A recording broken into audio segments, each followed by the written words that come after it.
নয়াদিল্লির রাজনৈতিক অঙ্গনে চরম উত্তেজনা। নরেন্দ্র মোদী সরকারের বিরুদ্ধে এক হয়ে উঠেছে গোটা ভারত।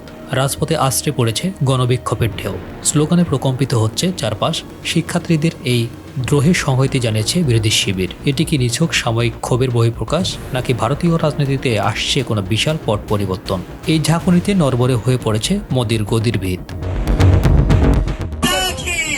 দিল্লির রাজপথে এই আন্দোলনের পরিধি ক্রমশ বাড়ছে। সম্প্রতি ক্ষমতা হারানো পশ্চিমবঙ্গের সাবেক মুখ্যমন্ত্রী মমতা ব্যানার্জিও যোগ দেওয়ার ঘোষণা দিয়েছেন।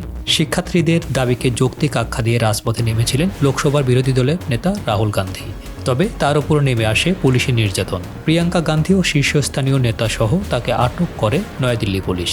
সমালোচনার কঠিন চাপে পড়েছে মোদী প্রশাসন।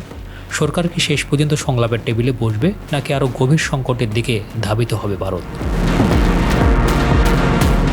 বিক্ষোভের আগুন এখন দাবানলের মতো ছড়িয়ে পড়েছে।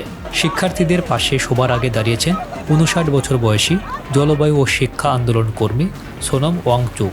গেল শনিবার যন্তর মন্তর থেকে অনশনরত ওয়াংচুককে জোরপূর্বক হাসপাতালে নিয়ে যায় পুলিশ। এর পরপরই প্রতিবাদে ফেটে পড়েন রাহুল গান্ধী।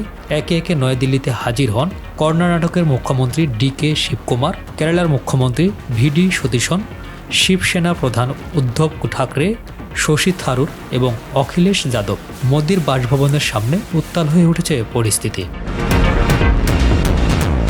ক্ষমতাসীনদের প্রধান মাথা ব্যথার কারণ হয়ে দাঁড়িয়েছে তরুণদের রাজনৈতিক দল ক্রোধ জনতা পার্টি বা CJP।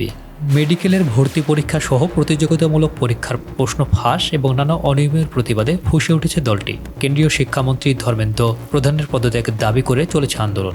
নিট পরীক্ষায় স্বচ্ছতা ও ভবিষ্যতের নিরাপত্তায় সোচ্চার হাজারো তরুণ, কিন্তু তাদের কণ্ঠ রোধ করতে মাঠে নামানো হয়েছে আইনশৃঙ্খলা বাহিনীকে। দমিয়ে রাখা যাবে কি এই তরুণদের স্রোত? উত্তর লুকিয়ে আছে আগামী দিনের রাজপথে।